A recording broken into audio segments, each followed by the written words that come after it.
Hoy vamos a hablar de un tema que muchos dirían, pues, ¿qué es ese tema? Porque es un tema que es prácticamente el tema que se habla en todas las predicaciones.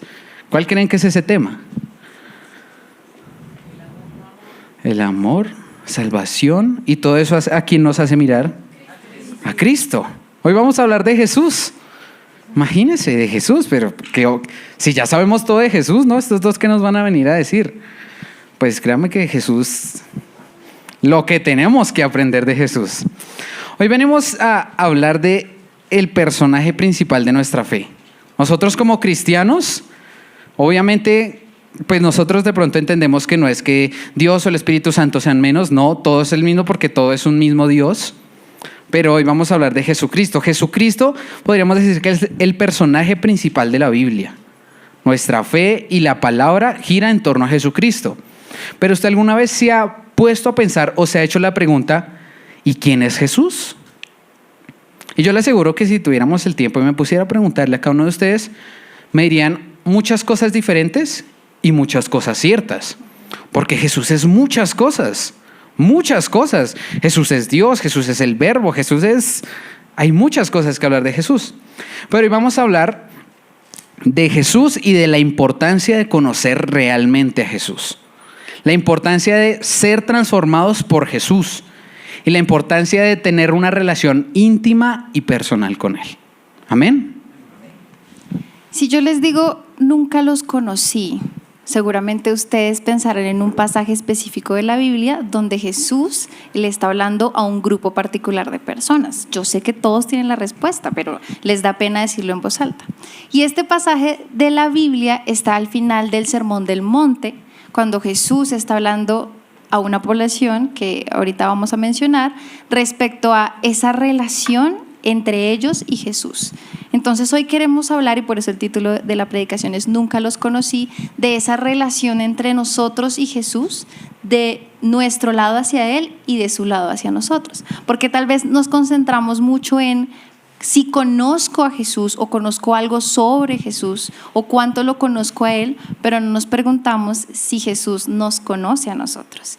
Y puede sonar un poco gracioso porque Jesús es omnisciente y entonces como así que no nos conoce, pero más adelante les vamos a explicar por qué es tan importante saber si somos reconocidos en el reino del Señor y somos reconocidos ante Dios. Porque ahorita estamos todos sentados, muy tranquilitos, haciéndonos la pregunta con la oportunidad de responderla, pero el día del juicio final que sabemos que va a llegar porque es una promesa que para la iglesia es un anhelo. Para la iglesia no es como en las películas Apocalipsis 2012, no, para nosotros es un anhelo, pero el día del juicio final, el Señor va a hacer una pregunta y todos y cada uno de nosotros debemos responder. Entonces nuestro primer punto es, ¿conozco a Jesús? ¿Quién es aquel que sigo? Y queremos basarnos en una porción bíblica que está en Mateo 16, del versículo 13 al 16, que dice: Cuando Jesús llegó a la región de Cesarea de Filipo, preguntó a sus discípulos: ¿Quién dicen los hombres que es el Hijo del Hombre? Y ellos respondieron: unos Juan el Bautista, y otros Elías, pero otros Jeremías o alguno de los profetas. ¿Y ustedes quién dicen que soy yo? Les preguntó Jesús. Simón Pedro respondió: Tú eres el Cristo, el Hijo del Dios viviente. Y es curioso porque en ese momento, cuando ellos responden, que algunos decían que Jesús era Juan el Bautista, uno dice, pero estas personas seguramente no conocían tanto a Jesús o Juan el Bautista porque ambos predicaron al mismo tiempo. Obviamente el ministerio de Jesús fue después un poco sincronizado con el de Juan el Bautista, pero sabemos que Juan el Bautista murió mientras Jesús estaba vivo. Pero la gente que los confundía a los dos, pues seguramente no conocía mucho a cada uno. Elías, seguramente porque así como Elías hizo muchos milagros a través del poder del Espíritu Santo, pues Jesús también. O Jeremías o alguno de los profetas porque Jesús hablaba de parte de Dios. Sin embargo, estas personas no sabían realmente quién era Dios. Esto puede ser en parte cierto, pero no sale este conocimiento de una relación con Dios. Entonces Jesús les pregunta a los discípulos, que son personas que han pasado tiempo con Él y que se supone que lo conocen, y Pedro le responde: tú eres el Cristo, el Hijo del Dios viviente. Y antes de desarrollar esta respuesta que Pedro da, quisiera que todos tuviéramos esa pregunta en nuestra mente. ¿Y ustedes quién dicen que soy yo? Porque no es una pregunta que usted pueda responder a la ligera.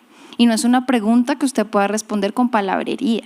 O una pregunta respondiendo con la respuesta de otra persona, ¿sí? Con lo que usted ha escuchado. Es una pregunta íntima y personal que el Señor nos va a hacer el día del juicio final. Y es una respuesta que tiene repercusiones eternas. O sea, no es una respuesta de un programa de trivia, no es una respuesta de cualquier examen, es una respuesta que definirá dónde voy a estar yo en la eternidad. Entonces es algo que realmente tenemos que pensar en lo que tenemos que considerar y que tenemos que entender que respondemos no solo de palabra, sino día a día. Todos los días, con lo que pensamos, lo que decimos y hacemos, estamos respondiendo esa pregunta. Para nosotros, ¿quién es Jesús? Y podemos ver que aquí Jesús le estaba preguntando a los discípulos cuando estaba con ellos, ¿no? Cuando estaban ahí en formación, conociéndolo. Pero luego podemos ver que cuando algunos discípulos y otros que estaban muy cerca de él escribieron los evangelios, podemos ver que cada uno lo presenta de una manera muy personal. Se ha puesto a analizar que hay 4 evangelios, pero cada uno nos presenta a Jesús con una perspectiva diferente. Entonces podemos ver que Juan no lo presentaba como Dios. O sea, era Jesús, el Hijo, pero también era Dios mismo. Imagínenselo, sobre esto no le cabe en la cabeza a cualquiera, porque ¿cómo puede ser 2 y 1 al tiempo? Y mejor aún, son 3 y 1 al tiempo, porque es Padre, Hijo y Espíritu. Entonces Juan no lo presenta como Dios, Jesús también es Dios. Marcos no lo presenta como siervo, como aquel que siendo igual a Dios, imagínense, vino a la tierra no a que lo sirvieran, sino a servir. Y la escena que todo el mundo se acuerda es esa escena donde empieza a lavarle los pies a los discípulos y ellos quedan como, ¿qué está haciendo el maestro? Es que es el maestro, es Jesús, es el Mesías. Y a eso vino Jesús, a servir. A eso vino por usted y por mí. Imagínense, él no vino a que lo alabaran porque él con todo el poder que tenía se merecía eso. Que lo reconocieran como el Dios que es. Pero él vino a humillarse. Vino y nació en una cuna humilde. Vino a mostrarnos una forma totalmente diferente a lo que nos esperábamos. En el Evangelio de Mateo lo encontramos como el Rey. Y qué importante, van a darse cuenta a lo largo de la predicación, es ver a Jesús como el Rey, como nuestro Señor, como nuestro amo, como aquel que nosotros estamos para cumplir su voluntad. Y Lucas nos lo presenta como el Hijo de Dios. O sea, Él es Dios, pero también es el Hijo de Dios. Y esto es increíble, imagínense. El Hijo de Dios es un título importantísimo porque nos muestra de pronto el lugar que tenía para Dios. En el versículo que todo el mundo se conoce, porque de tal manera amó el Señor al mundo, que ha dado a su Hijo unigénito. Él era su único hijo. Nosotros somos hijos adoptivos. Somos hijos gracias a Jesús, gracias al sacrificio. Pero Jesús era su Hijo. Aquí los que son papás, dígame, quieren a su hijo poquitico ahí como pues porque me toca, porque pues... es que mi hijo yo lo amo. Sean sinceros. Muchos, o sea, si los fueran a atracar o algo así tipo Batman, no, yo doy la vida por mi hijo. Así es el amor. Ahora imagínese en el contexto de Dios con Jesús. El amor que Dios debía tener por Jesús. Pero fue mayor el pensar en la salvación de nosotros, que entregó a su Hijo. Entregó a su único Hijo para que usted y yo fuéramos salvos. Imagínese el amor que le tenía y lo entregó. Jesús era el Hijo de Dios. Podemos ver que en los evangelios no lo presentan de estas 4 maneras, pero a nivel general hay un título que encontramos que no lo encontramos en los 4 evangelios, y es el título de Cristo. En los 4 evangelios y de ahí para adelante nos encontramos, y de ahí para atrás también, a Jesús como Cristo. ¿Y qué significa Cristo? Cristo significa, ahorita mi esposita lo va a exposar más profundo para que usted quede, pero Cristo significa el ungido. Quiere decir que le reconocían como el ungido de Dios. No cualquier ungido, el ungido de Dios. Es importante la palabra Cristo porque Cristo significa algo muy profundo. O sea, cuando nosotros estamos diciendo que Jesús es el Cristo, estamos diciendo que es el ungido de Dios. La palabra Cristo en griego y Mesías en hebreo significa ungido. Y recordemos entonces en el Antiguo Testamento cuando los sacerdotes ungían a los reyes o a los profetas, o los mismos sacerdotes eran ungidos para un propósito específico. Entonces Cristo como tal significa ungido por Dios para el propósito de Dios, un enviado de Dios, eso significa ungido. Y Cristo es el Cristo, o sea, no es cualquier enviado, sino es el enviado. De hecho, muchas veces en el Nuevo Testamento aparece con mayúscula para que entendamos que estamos hablando de el ungido de Dios. Recordemos cuando el Espíritu Santo vino en forma de paloma, cuando Jesús estaba siendo bautizado, como una forma de unción del Padre, dándole toda la autoridad de Jesús para que emprendiera ese propósito. Cuando decimos Cristo, entonces estamos diciendo que creemos en el ungido, el enviado por Dios. ¿Para qué? Cuando vemos las diferentes profecías en el Antiguo Testamento sobre Cristo, vemos en especial 2 títulos que se le da a Cristo.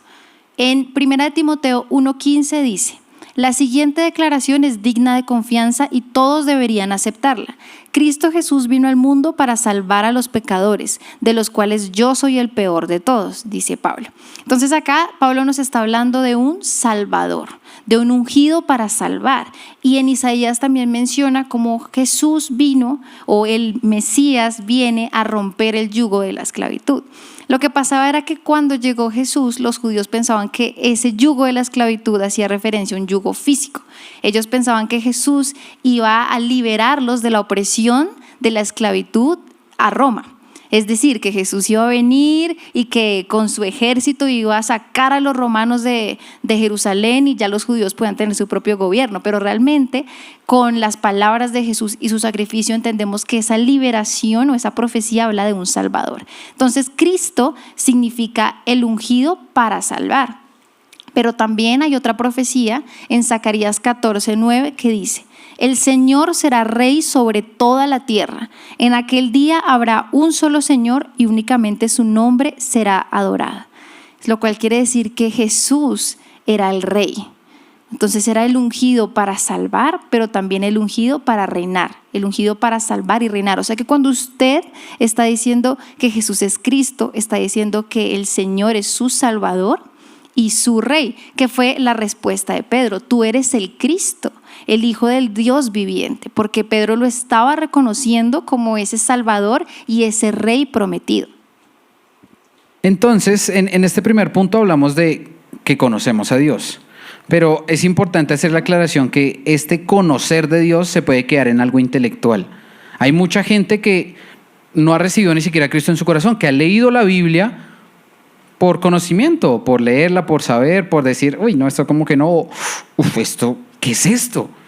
Pero aquellos que de pronto, y muchos lo han escuchado, de días hay por ahí Jesús, nuestra historia viene en el antes de Cristo, después de Cristo, entonces como que a uno le crea curiosidad y algo conocemos de Cristo. Pero qué tan importante es no solamente conocerlo, sino que sea revelado, así tal vez como ya lo vimos ahorita en el inicio, como nuestro Salvador y como nuestro Rey. Porque ahora vamos al segundo punto, que se llama: conocer a Jesús cambia mi perspectiva de la vida. Y por eso quería hacer la aclaración, porque si usted se queda en el conocimiento únicamente intelectual de, ay sí, este es Jesús, pero no genera nada, pues ¿realmente usted lo conoció? Porque es que el Jesús que nos ha presentado a nosotros a través de la palabra es un Jesús que transforma, es un Jesús que no deja igual. Es un Jesús que marca un antes y un después. Piense en los encuentros que tuvieron muchas de los personajes de la Biblia y vemos una persona antes de Jesús y una persona totalmente diferente cuando conoce a Jesús. Y le aseguro que si usted se pone a pensar en su propio testimonio, puede encontrarse con el mismo caso. ¿Quién era Mateo Muñoz antes de Jesús? Uy, qué vergüenza, qué oso, qué pecador. No quiere decir que ya no sea pecador, sino que a veces me descacho, pero qué terrible. Y ahora, ¿quién es Mateo después de Jesús? Entonces, es diferente conocerlo solo intelectualmente a que sea revelado para nosotros. Recordemos que empezamos hablando de que Jesús le hizo la pregunta a los discípulos: ¿y quién soy yo? ¿Quién es el Hijo del Hombre? Y ya escuchamos la respuesta de Pedro. Pero ahora, ¿cómo fue la reacción cuando Jesús escuchó la respuesta de Pedro? Y acuérdense que Pedro le dijo: tú eres el Cristo, el Hijo del Dios viviente. Entonces, en Mateo 16:17, que encontramos la respuesta de Jesús, dice así: entonces Jesús le dijo: bienaventurado eres, Simón, hijo de Jonás, porque esto no te lo reveló carne ni sangre, sino mi Padre que está en los cielos. Y qué increíble, imagínense. Simón le aseguró que estaba diciendo algo más sobrenatural de lo que él se esperaba. Y por eso vemos la reacción de Jesús. Él le dice: esto te lo reveló mi Padre. Y hay muchas cosas como la revelación de Cristo que necesitamos que sea una revelación completamente del cielo, porque intelectualmente no se puede. O sea, no, usted listo, tiene el conocimiento, y hay muchas religiones que ven a Jesús como un profeta. Lo ven como una persona, una buena persona, una persona que hizo cosas muy bonitas, una persona que hacía milagros. Pero si no lo veían como Dios, si no lo veían como Salvador, si no lo ven como su Señor, ¿de qué sirve? Entonces vemos aquí la necesidad de que sea una revelación sobrenatural, no solo intelectual. Y encontraba ayer investigando que hay dos tipos de revelaciones de Dios. Una revelación general, que se podría decir que es la que toda la humanidad tiene de Dios. Si usted le pregunta a muchas personas, dicen: sí, yo creo en Dios, pues ese que está por ahí, allá en el cielo. Y muchas personas creen en Dios, o es que es una fuerza, y sí, yo la siento. Muchas personas tienen una revelación general de Dios. Podemos decir que gran parte de esa revelación de Dios, ¿dónde la vemos? En su creación. Mire la naturaleza. Mire lo increíble que son los animales. Mire lo increíble que somos nosotros los humanos. Tantas cosas que tienen que funcionar para que usted y yo estemos aquí. Que el corazón, que la respiración, que un montón de procesos que uno dice: ¿y cómo pueden creer que eso pasó de la nada? No, la creación nos revela a Dios. La perfección de la creación nos revela a un Dios perfecto. Pero esa es la revelación general. Hay otra que se llama la revelación especial. Y muy seguramente nos vamos a identificar más con esta. La revelación especial viene a nosotros, puede ser por medio de un sueño, por medio de una visión, o como más la hemos recibido usted y yo, por medio de la palabra. La palabra de Dios nos lo revela Él, nos lo permite conocer. Si usted un día como que dice: pues vamos a darle la oportunidad al Señor, pues yo escuché por ahí como que vivir con Dios es bueno, acérquese a la palabra, pero no intelectualmente. Acérquese a la palabra dispuesto. Acérquese a la palabra como algo que realmente lo puede cambiar a usted, porque la palabra no vuelve vacía. La palabra transforma totalmente. Entonces esta es una de las revelaciones especiales, pero la más grande y la más increíble de todas, ¿saben cuál es? Jesús. La manera más especial en la que Dios se ha revelado a usted y a mí es a través de Jesús. Por eso uno de los títulos o de las maneras que Jesús se nos presenta es como el camino al Padre, la verdad y la vida. Es a través de Jesús. No hay una manera diferente, no hay otra manera de llegar a Dios si no es a través de Cristo. No hay ninguna otra manera. Entonces usted tiene que ver a Cristo como esa revelación de Dios y que lo va a ayudar a llegar a Él. Hay una cita que es bastante fuerte, menos mal no es de nosotros, sino es de Spurgeon. La encontró mi esposita, le doy el título, pero yo tengo el privilegio de leerla. Entonces, escúchela nada más y analicémosla, porque la importancia de no solo una revelación intelectual, sino de una revelación sobrenatural. Porque miren lo que dice. Dice así Spurgeon: si no conoces más de Jesús de lo que la carne y sangre te han revelado, o sea, un conocimiento intelectual, no te ha traído más bendición que las conjeturas de su época les trajeron a los fariseos y saduceos, quienes permanecieron como una generación adúltera e incrédula. Duro, es por yo no, la fuerte. Me acuerdo al libro de Isaías, que Isaías era fuerte. Imagínese lo que está diciendo aquí. Si usted solamente se queda con la revelación de Dios, de carne, de intelecto, de aquí, de entenderlo, ¿para qué le va a servir? ¿Para qué le sirvió a los fariseos? ¿Usted recuerda cuando Jesús le hablaba a los fariseos, cómo les hablaba? ¿Ustedes de quién son? De su padre el diablo. Así les decía. Y esa gente sí que sabía de palabra. Cosa pero fuerte. Pero lo mismo los llevó al legalismo, porque se quedó en letra. De la letra no pasó. Pero cuando usted tiene una revelación sobrenatural, es otra cosa. Cuando usted tiene una revelación sobrenatural, puede conocer a Jesús como Salvador. Jesús como su Salvador. y podemos regresar a cómo ve Dios Padre a Jesús el Hijo, y que por medio de ese sacrificio nosotros somos salvos. Y si usted ve a Jesús como su Salvador, déjeme hacer una pregunta. ¿Usted está viviendo aquí en la tierra, hoy en día, ayer, mañana, lo que usted tiene de vida? ¿Usted está viviendo como si Dios fuera su Salvador? Porque muchas veces nos quedamos, listo, Él me salvó, entonces pues en la eternidad eso va a ser fantabuloso y allá voy a vivir como si fuera salvo. Pero es que usted ya es salvo. Usted desde que aceptó a Cristo ya es salvo. Usted no puede decir, ay no, es que entonces yo voy a empezar a vivir así como debería vivir, pues cuando esté viejito, ahorita la vida es para gozarla. No, desde ya vivimos como personas salvas. Usted día a día vive como una persona salva, porque mire lo que dice Filipenses 1:11, porque podríamos decir, listo, la salvación pues se queda solo como en una idea de, listo, yo soy salvo, pero mire que hay un fruto de salvación. Dice en Filipenses 1:11, que estén siempre llenos del fruto de la salvación, es decir, el carácter justo que Jesucristo produce en su vida, porque esto traerá mucha gloria y alabanza a Dios. Que estén llenos del fruto de la salvación. O sea que cuando usted entiende que Jesús es su Señor y que usted es salvo, eso se va a notar. Hay un fruto de la salvación que nos habla la palabra. ¿Y cuál es ese fruto? O sea, ¿cómo lo ven las personas? Que dice más adelante, el carácter justo que Jesucristo produce en su vida. Cuando usted vive como una persona salva, en su diario vivir, ¿sabe qué se ve reflejado? El carácter de Cristo. Y esto es duro, porque usted muchas veces se queda, ay no, pero es que pues Dios me hizo así y pues mi carácter es débil y yo fallo, pero pues Él me hizo así. No, usted era así antes, sí, pero ahora en Cristo, su temperamento es llevado al carácter de Cristo. No hay temperamento malo, que ya hablábamos de eso con mi esposa, todos somos diferentes. Qué bendición que seamos diferentes. Y eso no quiere decir que sea algo malo. Lo que sí está mal es que usted no lleve ese temperamento a que refleje el carácter de Cristo, porque ahí sí puede ser algo malo. Entonces, el fruto de la salvación se ve cuando reflejamos el carácter de Cristo. Y una persona salva está siendo transformada en su interior y esto es evidente en su exterior. Usted no puede decir que conoce y sigue a Cristo, pero que la gente no se dé cuenta, que no sea evidente en usted. Esto no cabe en ninguna cabeza.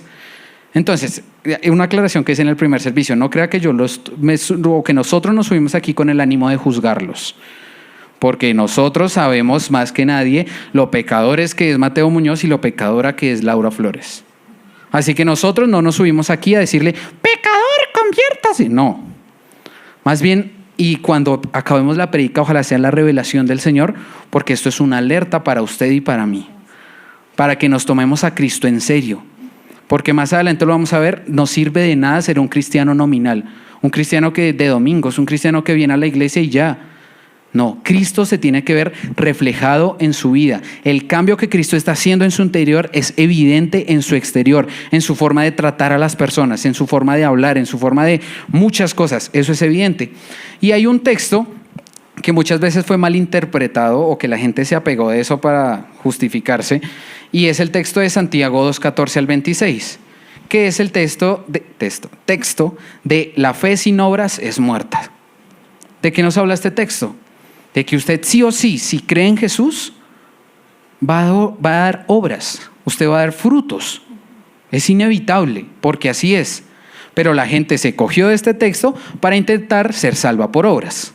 Entonces, muéstrame tu fe sin tus obras. Ah, pues listo, le voy a mostrar mis obras para que piensen que tengo fe. Pero ojo, porque las obras son algo que viene hasta sin pensarlo. Son algo que se da cuando yo veo a Cristo como mi Señor. Cuando estoy dando el fruto de la salvación, usted va a dar obras.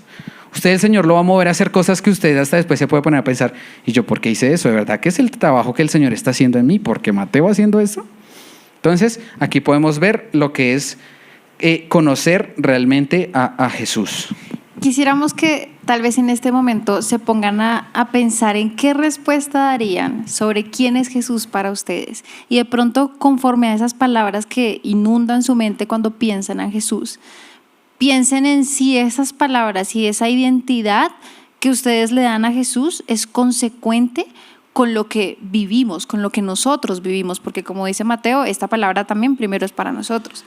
Recordemos que cuando Pedro responde, tú eres el Cristo, él está diciendo, eres el ungido para salvar y para reinar sobre mí, porque es un título personal para nosotros. Entonces ya Mateo dijo cómo vive una persona para quien realmente Jesús es el Salvador, y una persona para quien Jesús es el rey o es su rey debe vivir como si Jesús gobernara su vida. Y esto me parece muy, pero muy importante, iglesia, porque muchas veces quien gobierna nuestra vida, aun cuando decimos ser cristianos, somos nosotros mismos. Y puede parecer chistoso porque claro, pues yo soy el que vive en mí, yo soy el que tiene el control, pero realmente una persona que ha creído en Jesús y ha creído que Jesús transforma, sabe, como Mateo leyó antes, que es el Espíritu Santo el que produce el carácter de Jesús en mi vida, o sea que quien gobierna realmente es Jesús. Pero muchas veces nosotros somos gobernados por nuestro código moral o nuestra percepción de lo que es bueno, lo que es no tan bueno, lo que es medio malo, lo que es malito y lo que es muy malo. Y entonces, según ese criterio, que es nuestro criterio, juzgamos nuestras decisiones y juzgamos a los demás. Cuando realmente Jesús vino a traer su criterio, que es infinitamente superior al nuestro, y es mucho más radical, porque para Jesús hay bueno y hay malo. No hay bueno, más o menos bueno y más o menos malo, como tal vez nosotros sí tendemos a juzgar. Para Jesús es o no es. La palabra del Señor dice que todo el que sabe hacer lo bueno y no lo hace, es pecado. O sea, incluso no hacer lo bueno. Y parece una vara dura, y es una vara dura, pero no es una vara imposible de cumplir cuando Jesús es quien gobierna mi vida y es el Espíritu Santo el que gobierna mis acciones. Entonces muchas veces yo digo, sí, Jesús es el rey, pero no es mi rey. Y si Jesús es el rey, por supuesto que es el rey, independientemente de si usted cree o no, Él sigue existiendo y Él sigue siendo el rey. Pero si Jesús no es el rey de su vida y usted no se apropia de quién es Jesús en cuanto a su vida, entonces el día en el que Jesús le responda esto y usted diga, tú eres el rey, pero no mi rey, va a haber una consecuencia y una consecuencia eterna. Entonces cuando yo digo que Jesús y reconozco que Jesús es el Cristo, estoy reconociendo que es el Señor y el Rey. Y debo reconocer que entonces Jesús es quien gobierna mi vida y es su mente la que gobierna mi mente. Isaías 9:6 dice, pues nos ha nacido un niño, un hijo se nos ha dado. El gobierno descansará sobre sus hombros y será llamado Consejero Maravilloso, Dios Poderoso, Padre Eterno, Príncipe de Paz. Este versículo se usa mucho en Navidad porque habla del nacimiento de Jesús. Pero como no me gusta que saquemos nada de contexto, debemos entender que este versículo apunta también y principalmente a la segunda venida de Jesús. ¿Por qué? Porque está hablando de como ya haber un gobierno total, y sabemos que en este momento Jesús no reina totalmente, sino hasta su segunda venida. Y porque está hablando de unos títulos que van a ser reconocidos y del príncipe de paz, que va a haber paz completa cuando Jesús venga por segunda vez. Pero hay un gobierno que Jesús ya instauró en esta tierra. No es el hecho de que porque Jesús no ha venido por segunda vez, entonces estamos sometidos completamente al mal, porque no es así. Jesús instauró su gobierno en la vida de los que creen en Él. O sea, nosotros le mostramos al mundo cómo es el gobierno de Jesús, cómo es vivir bajo el reinado de Jesús. Y hay una cita que a mí me gustó muchísimo de un teólogo que se llama Gail Erwin, y habla precisamente sobre esto. Y quiero que le pongamos mucha atención, iglesia, porque son palabras que, aunque no están en la Biblia, sino son palabras de él, son inspiradas por el Espíritu Santo. Obviamente, abro comillas, Jesús no está a cargo de los pasillos de Washington, Londres, Moscú, Bagdad, París o Bonn. No es que el Señor en este momento esté gobernando en los palacios. Pero entonces, ¿cómo podemos creer que el principado o el gobierno está sobre sus hombros? De hecho, su gobierno muestra su funcionamiento de maneras maravillosas. Siempre que veo a alguien que milagrosamente deja una vida de drogas o alcohol y vuelve a su familia y trabajo, puedo ver que ahora es gobernado por Dios. Siempre que veo a cristianos amorosos que cuidan gentilmente a los huérfanos y a los rechazados por su familia, sé que estoy viendo a personas gobernadas por Dios. Siempre que veo a personas aprendiendo de la Biblia con entusiasmo y alabando con alegría, sé quién es el que gobierna. Cuando veo a los pastores enseñar y guiar cuidadosamente el rebaño que Dios les ha dado, sé que están recibiendo señales del gran rey. Entonces, de hecho, el principado está vivo y trabajando, a menudo en silencio, en su mayoría sin ser visto. Podemos ser y somos por elección gobernados por Dios. La esperanza, la alegría, la paz y el descanso cubren a sus súbditos. Y me encantó esta última parte porque si Él es el rey, ¿quiénes somos nosotros? Los súbditos, los siervos del Señor, pues es por lógica, ¿verdad? Y si es así, hay características que brillan en los verdaderos súbditos del Señor. Y acá podemos encontrar algunas: la esperanza, la alegría, la paz y el descanso. Porque es que si yo sé que es Jesús quien gobierna mi vida, nadie más capaz, nadie más sabio, nadie más poderoso, pues puedo descansar en paz, poderme dormir tranquilo porque sé que el Señor es quien gobierna mi vida. Pero cuando yo me veo invadido de angustia, de ansiedad, de temor, cuando ya veo que es una invasión, es porque tal vez quien está gobernando soy yo en mis fuerzas, sin haber entendido que necesito depender del Señor y reconocerlo a Él como mi rey para que realmente yo pueda mostrar que Jesús gobierna mi vida. Entonces, sí o sí, conocer a Jesús cambia mi perspectiva de la vida. Porque antes de pasar al siguiente punto, quiero hacer esta aclaración. Porque si usted se da cuenta, la forma en la que vive una persona que conoce a Jesús es muy diferente a una persona del mundo, una persona que no ha sido revelado a Cristo a su corazón. Porque en el mundo de pronto, ¿qué es lo más importante? El dinero, la fama, las mujeres, un montón de cosas que son de la carne, que le agradan a la carne. En cambio, de pronto, para usted y para mí, o para aquellos que han recibido a Cristo como su Señor, podríamos decir que no quiere decir que eso no deje de ser necesario. Me refiero a que hay que trabajar, hay que buscar el sustento para el hogar, sí, pero ya el dinero usted no lo ve como un ídolo. Entonces ya cambió su perspectiva del dinero, porque ahora usted lo ve como la forma en la que Dios le provee a usted para el alimento, para los vestidos, para todo lo que Dios sabe que usted necesita. Pero usted ya no ve el dinero como, uy, es que necesito más y cada vez más y esa necesidad de acumular y si no lo tengo, ¿qué voy a hacer? No, es diferente. Usted ve el matrimonio de una manera diferente. Porque, y a nosotros nos pasó al inicio del matrimonio, cuando uno se casa, tiende a volverse dependiente de la otra persona. Y esto está mal, muy mal. Porque puede llegar hasta esa persona a ocupar el lugar de Cristo. Pero cuando usted pone las cosas en orden y Cristo es el centro, usted sigue amando a esa persona. Usted quiere procurar su bien, usted quiere construir cosas con esa persona, usted quiere viajar, tener una familia, un montón de cosas. Pero primero está Cristo. Pero primero está buscarlo a Él y buscar hacer su voluntad. Entonces, si hay cosas que por buscar el beneficio del matrimonio o del hogar que se oponen a Cristo, lo siento, pero Cristo está primero. Entonces, cambia la perspectiva de la vida. Usted póngase a hablar con una persona que no conoce de Dios. Pues hay infinidad de cosas que están antes que las prioridades que Dios nos pone a nosotros. Y el último punto es: nunca los conocí. Y este es el título de la prédica. Y yo creo que cuando lo dijimos al inicio, muchos ya saben en qué parte de la Biblia está. Es que ya se los voy a leer porque es que es duro y es confrontante, es muy confrontante. Porque si nos quedamos en el primer punto, podemos decir, listo, yo conozco a Jesús, sí. Pues la Biblia, vengo a la iglesia, mis líderes me han hablado un montón, conozco a Jesús. Empezamos en el segundo, oiga, pero ¿ese conocimiento de Jesús ha transformado mi vida?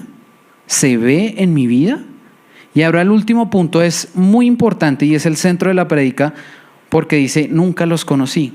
Vamos a leer Mateo 7 del 21 al 23 para que esto cobre sentido y dice: no todo el que me dice, Señor, Señor, entrará en el reino de los cielos, sino el que hace la voluntad de mi Padre que está en los cielos. Muchos me dirán en aquel día, el día del juicio, acuérdese lo que ya hemos hablado, cuando vayamos a dar cuentas, muchos me dirán en aquel día, Señor, Señor, ¿no profetizamos en tu nombre? ¿Y en tu nombre echamos fuera demonios? ¿Y en tu nombre hicimos muchos milagros? Y entonces les declararé, nunca os conocí, apartaos de mí, hacedores de maldad. ¡Qué duro! Y si nos ponemos en contexto, esto lo dice Jesús al final del Sermón del Monte, ¿sí? Después de las bienaventuranzas, todo eso que es un sermón increíble, de verdad que Jesús, a uno ese sí se le quita el sombrero. Pero al final, él pone esto en el Sermón del Monte intencionalmente para una advertencia sobre la verdadera fe. O sea que hay una falsa fe. O sea que hay una fe de apariencias. O sea que hay una fe que se queda en, ay sí, Jesús.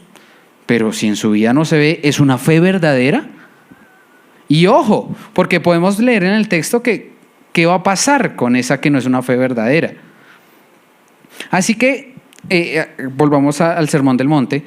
Cuando Jesús dice esto, nos lo hace como una advertencia porque él sabía que iban a venir falsos profetas. Si volvemos un poquito más atrás de lo que leímos en Mateo 7:15, podemos ver que él dice que ellos van a venir muchas veces hasta decirnos cosas que parece que dijera la palabra.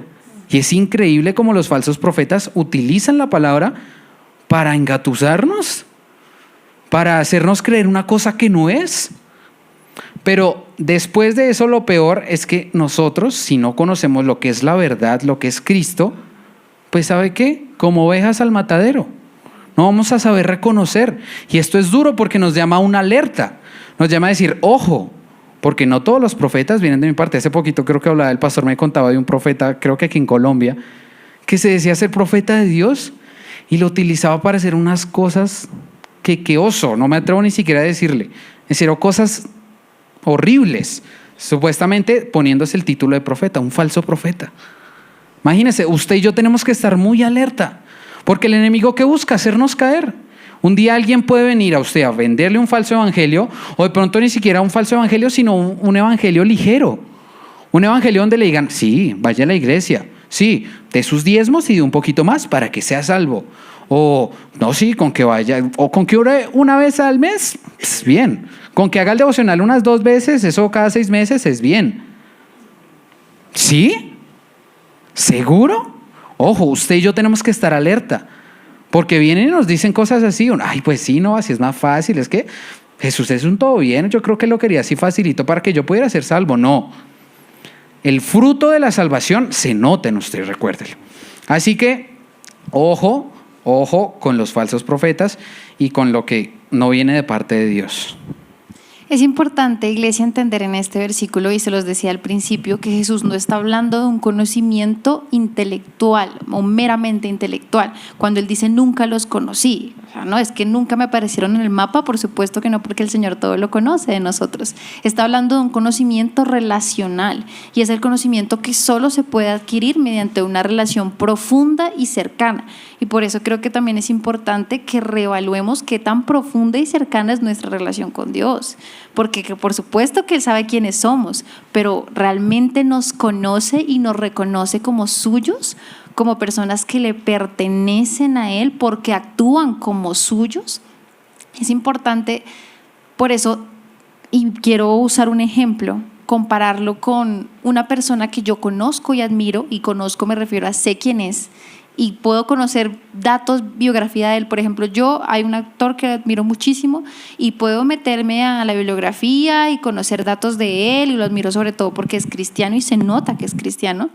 Y puedo de pronto saber quién es, reconocer su cara y muchas otras cosas puedo hacer, pero realmente yo no puedo decir que lo conozco.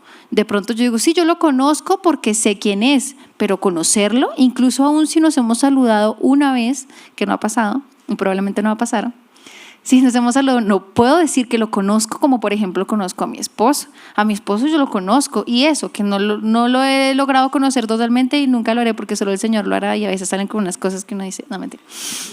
No hay un conocimiento, pero por nuestra relación yo puedo decirles que conozco a Mateo seguramente más que todos ustedes, porque lo he visto en las mañanas, porque lo he visto en las noches, porque lo veo en todas las situaciones y porque esa relación ha producido en mí una evidencia de que lo conozco. Hay muchas frases de él que yo repito, quiera o no lo quiera. Hay muchos gestos de él que yo repito. Incluso sincronizamos. A veces en verdad nos preguntan cosas y respondemos al tiempo. Tenemos la misma reacción. Es increíble porque hay una relación, que es algo que yo jamás voy a poder hacer con el actor que les digo, por más que lo admire, porque no lo conozco. Igualmente, mucha gente dice que yo tengo muchas cosas de mi mamá, que me parezco mucho, que hablo igual, que tengo los mismos gestos. Pues por supuesto, 25 años con ella imitando es algo que fluye. O sea, yo me parezco a ella porque fluye. Yo no me esfuerzo por parecerme a ella, ni me esfuerzo por parecer a Mateo, porque viene de mi relación con él. Igualmente pasa con Jesús. Muchas veces nos esforzamos en parecer cristianos y parecer salvos, pero realmente no entendemos que Jesús obra en el interior para que el exterior dé esa evidencia. Es decir, el Señor mediante esa relación profunda nos transforma y da evidencia de esa transformación, de modo que fluye. Es inevitable no parecerse a Jesús. El mismo Pedro, cuando lo negó, le decían, pero tú hablas igualito a él, porque pasó mucho tiempo de su vida junto a Jesús. Era inevitable no parecerse a Jesús. Y eso es a lo que queremos referirnos el día de hoy. No es una pregunta para acusar, ni para que usted salga de acá dudando de su fe y Señor, viví engañado toda mi vida, no, sino para que afirme su fe y entienda qué tan serio es esto en lo que usted cree. No es tan difícil realmente, porque si lo vemos como una operación matemática, es primero mi relación con el Señor, profunda y cercana, igual a evidencia de Cristo. Así es, y no al revés, evidencia de Cristo, hacer obras y después relación cercana, porque así no lo dice la Biblia. Entonces realmente es en el enfoque y qué tanto queremos conocer al Señor y ser conocidos por Él. Es muy importante también, antes de que continúe Mateo, que entendamos que esto es individual. Y creo que ya lo dije, pero lo quiero repetir. Esa relación que usted tiene con Jesús es individual y usted va a dar cuentas individualmente, porque su papá y su mamá pueden orar mucho por usted y por su salvación y el Señor tendrá en cuenta esas oraciones, pero usted es quien toma la decisión. Usted no puede llegar ese día a decir, Señor, pues mi mamá era devota y oraba y de vez en cuando yo iba a la iglesia porque pues mis papás me llevaban, pero realmente nunca quise porque me dio susto, porque recuerden la parábola de los talentos también. La salvación es personal e individual y usted va a dar cuentas por usted.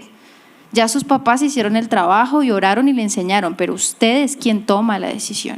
Y tiene que ser hoy, porque mañana usted no sabe si va a seguir aquí. Usted no tiene ni idea de cuándo esté escrito en el libro que usted va a morir y que no va a tener más oportunidades. Por eso es tan urgente hablar de esto. En el inicio del texto decía, no todo el que me dice, Señor, Señor. ¿Y usted alguna vez se ha preguntado qué pasa con todas aquellas personas que alguna vez hacen una confesión de fe, pero no se ve fruto en sus vidas? O de pronto alguna vez fue a una iglesia y dijo, sí, Señor, yo te acepto en mi corazón, eres el Señor de mi vida, pero después volvió a su vida normal. Pues esto es lo que nos dice que pasa con aquellos. Dice, no todo el que me dice Señor, Señor, entrará en el reino de los cielos. Así que la declaración verbal de que usted acepta al Señor Jesús como su Señor no quiere decir que usted sea salvo. Para nada. Hay personas, y nosotros créame que somos buenos para eso de engañar a las otras personas. Entonces hay muchas personas, y otra vez le repito, no es por juzgar, pero hay personas que pueden venir a una iglesia y parecer los más santos y, mejor dicho, en la alabanza, y lloran y levantan las manos, pero usted lo ve en su vida externa fuera de la iglesia y ¿ese es el mismo? Entonces, ojo, porque el que usted haya hecho la afirmación de que acepto al Señor no quiere decir que usted sea salvo. Usted tiene que demostrarlo. Un cristianismo nominal no lo puede salvar. El que usted llegue allá delante del Señor y le diga, ay no, sí, es que yo pertenecía a ICAS, es que sí, yo iba a los domingos, a veces hasta iba a los miércoles. Imagínese, yo empecé a ir a los grupos de influencia. ¿Ahora usted me va a decir que no soy salvo? Ojo, porque el ser un cristiano nominal, el que usted se ponga el título de cristiano, no demuestra que usted sea salvo. Así que hay que tener cuidado porque aún ni siquiera demuestra que usted sea salvo el que usted tenga algún poder espiritual. Acuérdese lo que dice el texto más adelante. Dice, muchos me dirán en aquel día, Señor, Señor, ¿no profetizamos en tu nombre? ¿En tu nombre echamos fuera demonios y en tu nombre hicimos muchos milagros? Y esto nos habla de personas que hasta hacían milagros. Imagínense, no conocían a Jesús, pero hacían milagros. Así que usted no se confíe. Si Dios le ha dado algún don espiritual, si han pasado cosas, usted no, sí, ojo, porque imagínese, hasta los falsos profetas, hasta las personas que lo usan para el mal, pueden llegar a hacer cosas así. Así que, ojo, el que usted tenga algún poder espiritual no asegura que usted sea salvo. Una persona puede aparentar, claro que sí, engañarnos a nosotros es fácil, pero el problema es engañar a Dios. ¿Usted a Dios cómo lo engaña? ¿Usted cómo engaña a aquella persona que ve su corazón? Aquella persona que conoce los pensamientos que pasan por su cabeza. Aquella persona que lo conoce hasta mejor que usted mismo. ¿Cómo es posible engañarlo? Es imposible. Así que usted verá, si usted tiene un cristianismo de apariencias y que todos digan, uy, no, es que ese es, yo quiero ser como él. Pero si Cristo, cuando usted llegue delante de él, le va a decir, hacedor de maldad. Imagínese, usted que se la pasaba en la iglesia, usted que hacía milagros, usted que era líder, hacedor de maldad. Así que hay que tener mucho cuidado, iglesia. Y esto más que todo es un llamado para que usted ojalá hoy diga, bueno, ya tuve como que mucho tiempo de estar en la iglesia. ¿Realmente soy un seguidor de Cristo? O si usted de pronto es su primera vez o lleva poco tiempo, oiga, como que esto es algo en serio. Como que venir a la iglesia no me está garantizando la salvación. Como que ayudar y dar una donación a la fundación no me está garantizando la salvación. Hay que tener cuidado porque imagínese usted y yo llegar súper confiados al reino de los cielos y, hola Jesús, ¿usted quién es? Yo no lo conozco. Imagínese. ¿De qué sirvió? De nada. A él no lo podemos engañar. Así que, como lo dice este mismo texto, solo ingresan al cielo ¿quién? Aquellos que hacen la voluntad del Padre y aquellos que Dios conoce. Y esto nos habla del fruto que se da en nuestras vidas. Aquellos que hacen la voluntad del Padre. Si usted es salvo, créame que usted está cumpliendo la voluntad del Padre. Usted va a empezar a hacer cosas porque Dios lo quiere. Entonces, ojo. No es por un título, no es porque usted haga milagros o señales, no es porque usted se la pase en la iglesia, es porque usted tenga una revelación real de Cristo y que y el fruto de esta relación se vea en su vida. Porque a Cristo no lo engaña nadie. Y para concluir, iglesia, me gustaría que leyéramos la primera parte de esta porción que dice, no todo el que me dice Señor, Señor entrará en el reino de los cielos, sino el que hace la voluntad de mi Padre que está en los cielos. Y más adelante dice, y entonces les declararé, nunca os conocí, apartados de mí, hacedores de maldad. Y yo veo aquí una oposición clarísima entre los que hacen la voluntad del Señor y entran al reino de los cielos, y los que hacen la maldad, porque eso es lo que significa hacedores de la maldad, hacen lo que está mal. ¿Y qué es lo que está mal? Lo que no es bueno. Y no entran al reino de Dios o son desconocidos por Jesús. Me parece importante entender esto porque acá está hablando de dos grupos. En la Biblia yo no veo ninguna parte que diga que el limbo existe y que hay un lugar en el medio para los que no fueron tan buenos ni tampoco tan malos, porque eso es mentira.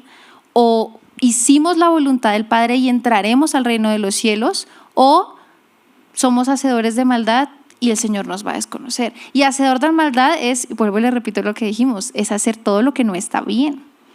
Así es, simple y sencillo. Y me parece importantísimo esta advertencia de Jesús, como dice Mateo, no se trata de una condenación, sino una advertencia para nosotros los que decimos que somos cristianos, porque el Señor está diciendo que no basta con decirme cercano a Él, porque de hecho la expresión Señor, Señor, o sea, cuando alguien en esta época repetía un nombre era porque se sentía cercano a esa persona.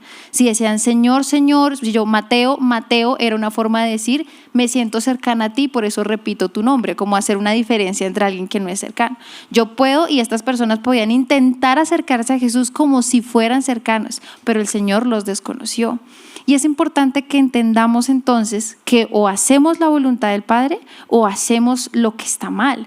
O pecamos contra Dios y los hombres o no lo hacemos. Y esto también es de pensarlo, iglesia, porque a veces consideramos que pecar contra Dios es todo lo que parece grande. Entonces yo no blasfemo, yo no hago nada en contra de Dios, yo no asesino, yo no robo, entonces no estoy pecando, pero me encanta criticar, me encanta juzgar, me encanta en mi mente hacerme escenarios, pero que yo sé que nada que ver con la palabra del Señor, me encanta mentir, o sea, todo lo que de pronto parece no tan malo, eso sí lo hago. Y eso, iglesia, es pecado, porque es pecar contra el hombre. La palabra dice que los dos más grandes mandamientos son amar a Dios y amar a mi prójimo. Y cuando yo estoy haciendo algo en contra de mi prójimo, estoy violando el mandamiento. Y cuando estoy violando el mandamiento, ¿qué estoy haciendo?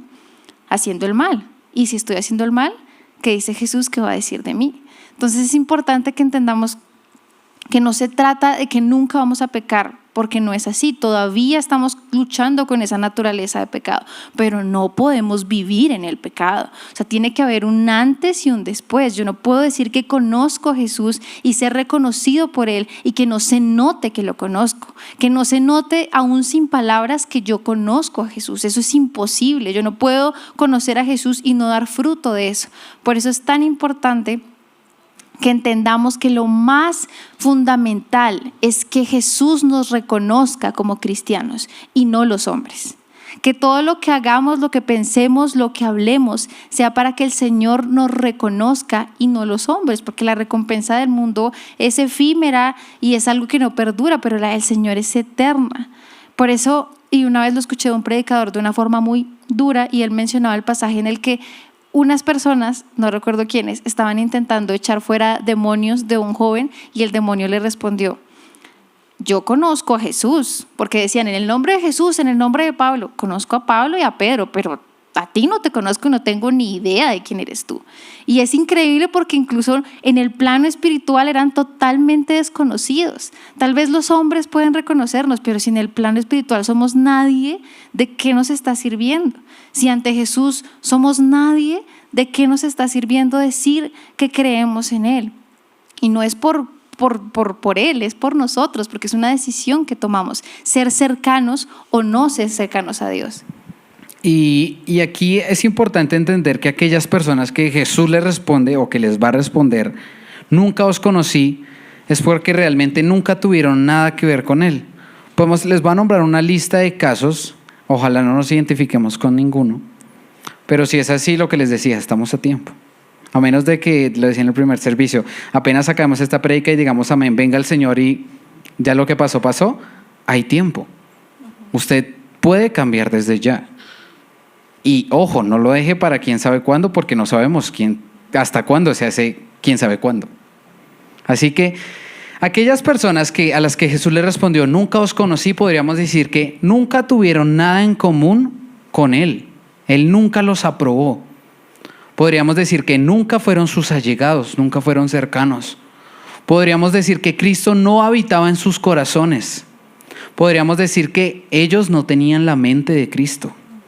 Podríamos decir que por estos motivos y muchos más que creo que usted y yo nos podemos imaginar, Él nunca los conoció. Ellos puede que fueran a la iglesia, pero Jesús nunca los conoció. Entonces, es un llamado de alerta, iglesia, para que si usted dice, oiga, Señor, ¿será que yo estoy teniendo un cristianismo nominal, un cristianismo de título, un cristianismo intelectual en el que leo la Biblia, pero no genera nada en mí? ¿Será que tú, Jesús, realmente me conoces?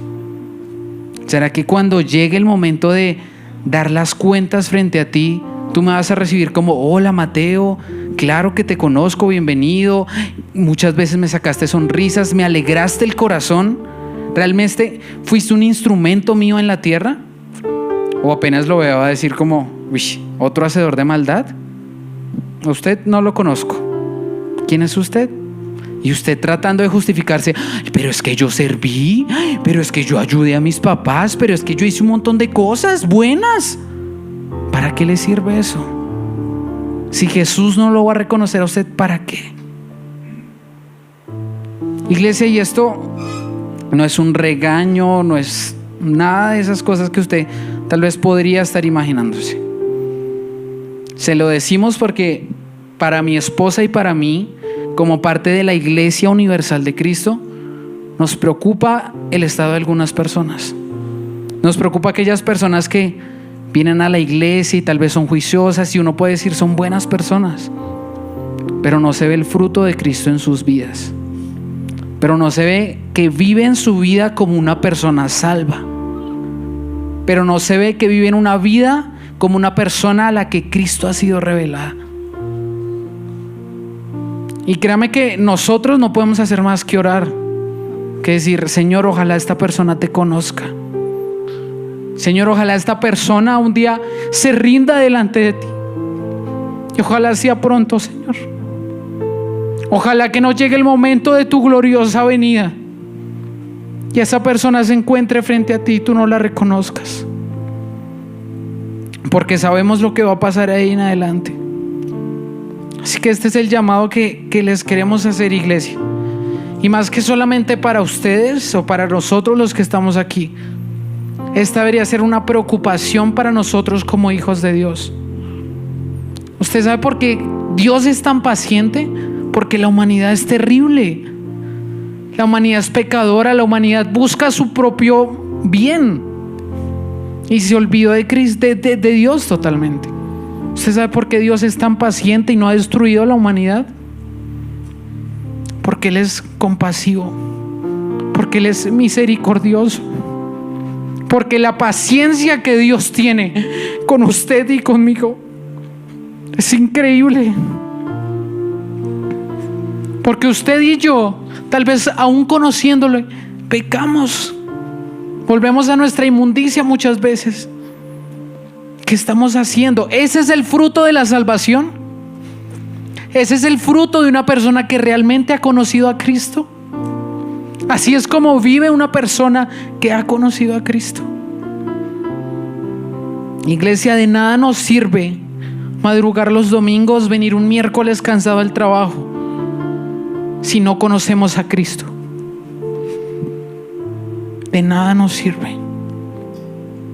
Así que esto es una alerta para usted y para mí. Con Cristo no se juega. Con Cristo no es un piecito en Cristo y un piecito en el mundo. Lo decía mi esposa: allá no se aceptan tibios. O usted es o usted no es.